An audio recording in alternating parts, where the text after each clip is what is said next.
നമസ്കാരം. മറ്റൊരു resume advice വീഡിയോയിലേക്ക് സ്വാഗതം. നമുക്ക് ആദ്യത്തെ 2-3 വീഡിയോകൾക്ക് ശേഷം ഒരുപാട് റെസ്യൂമെ അഡ്വൈസസ് വീഡിയോ ഫോർമാറ്റിൽ ആവശ്യപ്പെട്ടുകൊണ്ട് മെസ്സേജുകൾ വരുന്നുണ്ട്. അപ്പോൾ ആദ്യം കരുതിയിരുന്നത് ഒരു എൻക്വയറി വന്നു കഴിഞ്ഞാൽ ഒരു റെസ്യൂമെ കിട്ടിക്കഴിഞ്ഞാൽ ഒരു 3 ഡേയ്സിനുള്ളിലൊക്കെ ചെയ്യാൻ പറ്റുന്നതാണ്. പക്ഷേ ആസ് യൂഷ്വൽ മറ്റ് തിരക്കുകൾ കാരണം അതിനൊരു ഡിലേ വരുന്നുണ്ട്. നമുക്ക് കിട്ടിയിട്ടുള്ള ഒരു ഓർഡറിലായിരിക്കും നിങ്ങളുടെ റെസ്യൂമെ അഡ്വൈസ് വീഡിയോ നമ്മൾ പബ്ലിഷ് ചെയ്യുന്നത്. ഓക്കെ, അപ്പം ദയവ് ചെയ്ത് 3 ഡേയ്സ് ആണെങ്കിലും അത് ചിലപ്പോൾ കുറച്ചും കൂടി നീണ്ടേക്കുന്നുള്ളതൊന്ന് മനസ്സിലാക്കും. അപ്പോൾ ഇന്ന് നമുക്ക് കിട്ടിയിട്ടുള്ള അല്ലെങ്കിൽ നമ്മളിന്ന് കൺസിഡർ ചെയ്യുന്ന ഒരു റെസ്യൂമെ കുറച്ചധികം എക്സ്പീരിയൻസ് ഉള്ള ഒരു നെറ്റ്വർക്ക് പ്രൊജക്ട് മാനേജർ റോളിൽ വർക്ക് ചെയ്യുന്ന ഒരാളുടേതാണ്. മിഡിൽ ഈസ്റ്റിൽ നിന്നാണ് വന്നിട്ടുള്ളത്.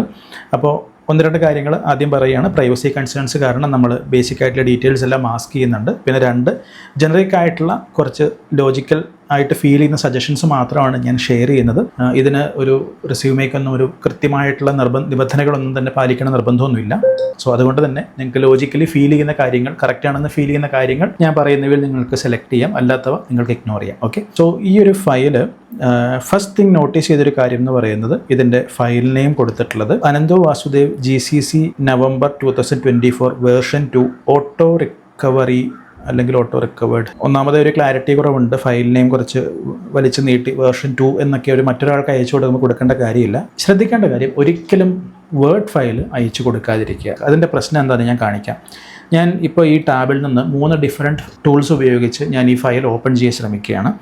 ഓരോ സമയത്തും ഇതെങ്ങനെയാണ് കാണുന്നത് എന്നുള്ളത് ഞാൻ താങ്കൾക്ക് ഇപ്പോൾ സ്ക്രീനിൽ കാണിക്കാം. സോ ഇത് ഓരോ തവണ നോക്കുമ്പോഴും ഇത് 6 പേജായിട്ടാണ് വരുന്നത് എന്നുള്ളതാണ് ഇതിൻ്റെ കൺസേൺ. നിലവിൽ രണ്ടാമത് കാണുന്നത് ഏറ്റവും എളുപ്പത്തിൽ മൈക്രോസോഫ്റ്റ് വേർഡ് യൂസ് ചെയ്യുന്നത് ഒരു ഗൂഗിൾ ഡോക് ഫോർമാറ്റിലാണ്. അതിൽ കാണുന്ന ഒരു അവസ്ഥയാണിത്. ഈ ഫയൽ ശരിക്കും പറഞ്ഞ ഒരു ട്രഡീഷണൽ റെസ്യൂമെ പോലെ തയ്യാറാക്കിയതാണെങ്കിലും ഒരുപാട് ഇമ്പ്രൂവ്മെൻ്റ് ആവശ്യമുള്ള ഒരു ഫോർമാറ്റാണ്. കണ്ടൻറ്റിൻ്റെ കാര്യത്തിലും ഇതിൻ്റെ ഒരു സ്ട്രക്ചറിൻ്റെ കാര്യത്തിലൊക്കെ ഒരുപാട് ഇഷ്യൂസ് ഉണ്ട്. നമുക്കിത് പെട്ടെന്ന് വായിക്കാൻ തോന്നുന്ന ഒരു ഫോർമാറ്റിലോ രീതിയിലോ അല്ല തയ്യാറാക്കിയിട്ടുള്ളത് എന്നുള്ളതൊരു വലിയ കൺസേൺ തന്നെയാണ്. ഏറ്റവും മുകളിൽ പേര് കൊടുത്തിട്ടുണ്ട്.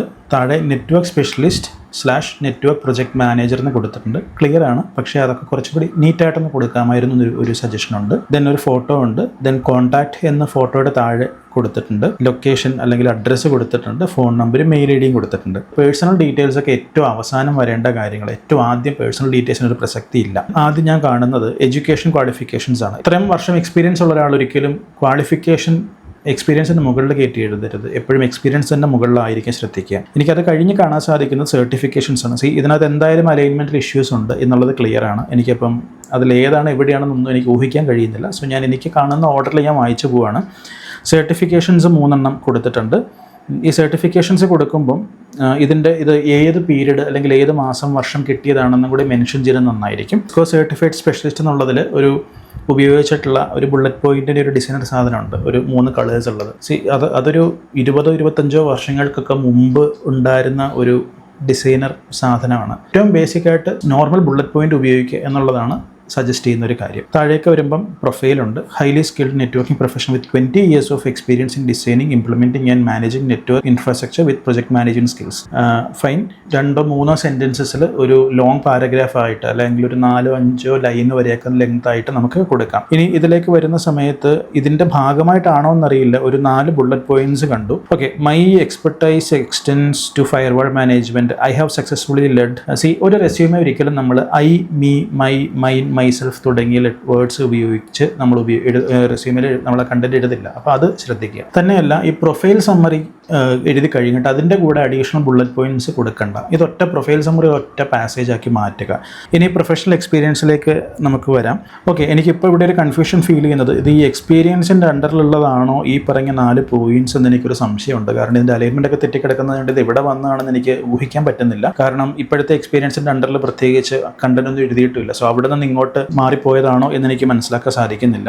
എനിവേ, അതിൻ്റെ അല്ല എന്നുണ്ടെങ്കിൽ എക്സ്പീരിയൻസിൻ്റെ അണ്ടറിൽ കണ്ടന്റ് ഉണ്ടാവണം എന്നുള്ളത് മാൻഡേറ്ററി ആണ്. അത് ഏറ്റവും മേജർ ആയിട്ടുള്ള കാര്യങ്ങൾ ഉണ്ടാവുക, ഏറ്റവും കീ റെസ്പോൺസിബിലിറ്റീസ് ആയിക്കോട്ടെ, നമ്മളെ കൊണ്ടുവന്ന റിസൾട്ട്സ് ആയിക്കോട്ടെ, അങ്ങനെയുള്ള കാര്യങ്ങളൊക്കെ ഉണ്ടാവാനായിട്ട് എപ്പോഴും ശ്രദ്ധിക്കും. ഡെസിഗ്നേഷൻ കഴിഞ്ഞ് സ്ഥാപനത്തിൻ്റെ പേരും ലൊക്കേഷനും, അത് കഴിഞ്ഞിട്ട് പീരീഡ് ഏറ്റവും അവസാനം കൊടുക്കാൻ വേണ്ടി ശ്രദ്ധിക്കുക. ഓക്കെ, എഗെയിൻ ഇവിടെ ഐ, മൈ എന്നൊക്കെയുള്ള ടേംസ് വീണ്ടും നമ്മൾ ഉപയോഗിക്കുന്നുണ്ട്. അവ ഒഴിവാക്കിക്കൊണ്ട് വേണം ഇതിൻ്റെ കണ്ടന്റ് റീസ്ട്രക്ചറിങ് ചെയ്യാനായിട്ട്. ഇനി അടുത്ത പേജിലേക്ക് വരുമ്പോൾ വീണ്ടും സർട്ടിഫിക്കേഷൻസ് കാണാൻ സാധിക്കുന്നുണ്ട്. സോ ഐ തിങ്ക് ഫസ്റ്റ് പേജിൻ്റെ ബാക്കി ഇവിടെ വന്നിരിക്കുകയാണ്. അവാർഡ്സ് കൊടുത്തിട്ടുള്ളത് നല്ലതാണ്. അവാർഡ്സ് ആൻഡ് അച്ചീവ്മെൻറ്റ്സ് എന്നുള്ളൊരു ഹെഡിലേക്ക് നമുക്കത് എല്ലാം കൊണ്ടുവരാവുന്നതാണ്. ഹൈലൈറ്റബിൾ ആയിട്ടുള്ളത് വല്ലതും ഉണ്ടെങ്കിൽ അത് എന്തിന് കിട്ടി എന്നുള്ളൊരു സെൻറ്റൻസും കൂടി നമുക്ക് അതിൻ്റെ കൂടെ ചേർക്കാവുന്നതാണ്. ഓക്കെ, കീ സ്കിൽസിൽ നെറ്റ്വർക്ക് അഡ്മിനിസ്ട്രേഷൻ, സെക്യൂരിറ്റി, മാനേജ്മെൻറ്റ് എന്നിങ്ങനെ ഡിവൈഡ് ചെയ്ത് എഴുതിയിരിക്കുകയാണ്. അടുത്ത പേജിലേക്ക് വരുമ്പം എഗെയിൻ ഈ പറയുന്ന കണ്ടന്റ് ഏതിൻ്റെ കണ്ടന്റാണ് എവിടെയാണെന്നൊന്നും മനസ്സിലാവാത്ത ഒരവസ്ഥയുണ്ട്. സോ എഗെയിൻ ഇവിടെ സബ് ഹെഡിങ്ങിൽ മൈ ഡ്യൂട്ടീസ് ആൻഡ് റെസ്പോൺസിബിലിറ്റീസ് ഉണ്ട്. ഞാൻ പറഞ്ഞാൽ പ്രത്യേകിച്ച് മൈ ഡ്യൂട്ടീസ് എന്നൊന്നും കൊടുക്കണ്ട, ഹെഡിങ്ങിൻ്റെ ആവശ്യം തന്നെ ഇല്ല. ദെൻ ഇതിൻ്റെ താഴെയുള്ള content again skilled network administrator with experience installing and supporting.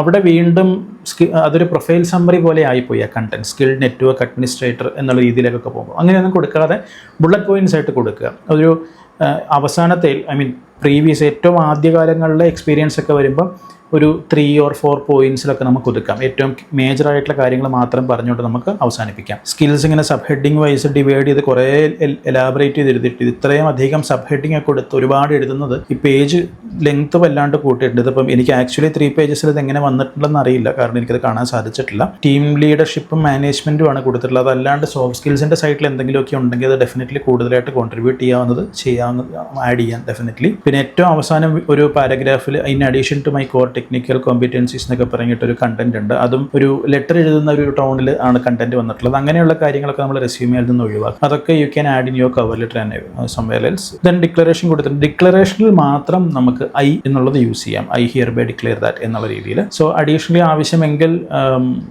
Nationality കൊടുത്തിട്ടുണ്ട്. വിസ ഡീറ്റെയിൽസിൻ്റെ റിക്വയർമെൻറ്റ് ഉണ്ടെങ്കിൽ കൊടുക്കാം. ലാംഗ്വേജസ് ഓൾറെഡി മെൻഷൻ ചെയ്തിട്ടുണ്ട്. ലാംഗ്വേജസ് മലയാളം കഴിഞ്ഞിട്ട് പോമയൊക്കെ ഇടാം ഏറ്റവും മുകളിൽ. ലിങ്ക്ഡിൻ പ്രൊഫൈൽ ഉണ്ടെങ്കിൽ, വളരെ ആക്റ്റീവ് പ്രൊഫൈൽ ആണെങ്കിൽ മാത്രം അതിൻ്റെ ലിങ്ക് തീർച്ചയായിട്ടും റെസ്യൂമേൽ കൊടുക്കാവുന്നതാണ്. പിന്നെ ആവശ്യമെങ്കിൽ 2 റെഫറൻസസ് കൂടി വേണമെങ്കിൽ ആഡ് ചെയ്യാം. സോ ഇത്രയാണ് ഈ ഒരു റെസ്യൂമേൽ സജഷൻസ് ആയിട്ട് പറയാനുള്ളത്. Definitely you have to rework this resume. Content ഒന്ന് ഇംപ്രവൈസ് ചെയ്യാനുണ്ട്. ആൻഡ് അൾട്ടിമേറ്റ്ലി കണ്ടന്റിനേക്കാളുപരി ഇതിൻ്റെ സ്ട്രക്ചർ എപ്പോഴും ഞാൻ സജസ്റ്റ് ചെയ്യുന്നൊരു സംഗതി, ഒരു പേജിനെ ഇങ്ങനെ 2ആയിട്ട് ഡിവൈഡ് ചെയ്തുകൊണ്ട് കണ്ടന്റ് കൊടുക്കാതിരിക്കുക. പ്ലെയിൻ സ്ട്രെയിറ്റ് ടെക്സ്റ്റ് മാത്രം കൊടുക്കാൻ വേണ്ടി ശ്രമിക്കുകയും കൂടി ചെയ്യുക എന്നുള്ളതാണ് എൻ്റെ suggestion. Okay, so that's it. Thank you so much. All the best. അപ്പോൾ ഇതുപോലെ നിങ്ങൾക്ക് ആർക്കെങ്കിലും റെസ്യൂമേ അഡ്വൈസ് ഒരു വീഡിയോ ഫോർമാറ്റിൽ ആവശ്യമുണ്ടെങ്കിൽ ഇപ്പോൾ താഴെ കാണുന്ന നമ്പറിൽ നിങ്ങൾക്ക് റെസ്യൂമേ അയക്കാം. നിങ്ങൾക്ക് റെസ്യൂമേ പ്രിപ്പറേഷൻ സർവീസോ ലിങ്ക്ഡിൻ പ്രൊഫൈൽ പ്രിപ്പറേഷൻ അല്ലെങ്കിൽ LinkedIn profile make over service ആവശ്യമുണ്ടെങ്കിൽ എൻ്റെ നമ്പറിൽ കോൺടാക്ട് ചെയ്തത് ഇപ്പോൾ ഈ കാണുന്ന നമ്പറിൽ കോൺടാക്ട് ചെയ്യാൻ ശ്രമിക്കുക. എൻ്റെ റെസ്യൂമേ പ്രിപ്പറേഷൻ ടീമാണ് അത് ഹാൻഡിൽ ചെയ്യുന്നത്. So they will support you. അതിൻ്റെ റേറ്റ് ചോദിക്കുന്ന ഒരു കാര്യം മനസ്സിലാക്കുക. ഓരോ ആൾക്കാരുടെയും റെസ്യൂമേ നോക്കി എത്രത്തോളം വർക്ക് ഉണ്ടെന്നനുസരിച്ചാണ് നമ്മൾ റേറ്റ് ഫിക്സ് ചെയ്യുക. അല്ലാണ്ട് ഒരു പ്ലെയിൻ റേറ്റ് എല്ലാവർക്കും ഷെയർ ചെയ്യുകയല്ല. സോ എത്രത്തോളം വർക്ക് എഫേർട്ട് ഇടേണ്ടി വരും എന്നുള്ളതനുസരിച്ചാണ് ടീം റേറ്റ് ഫിക്സ് ചെയ്യുക. സോ നിങ്ങൾക്ക് അവരെ കോൺടാക്ട് ചെയ്തിട്ട് വേണമെങ്കിൽ സർവീസ് എടുക്കാം. സോ അത്രയാണ് പറയാനുള്ളത്. That's it. മറ്റൊരു വീഡിയോ ആയിട്ട് അടുത്ത ദിവസം കാണാം.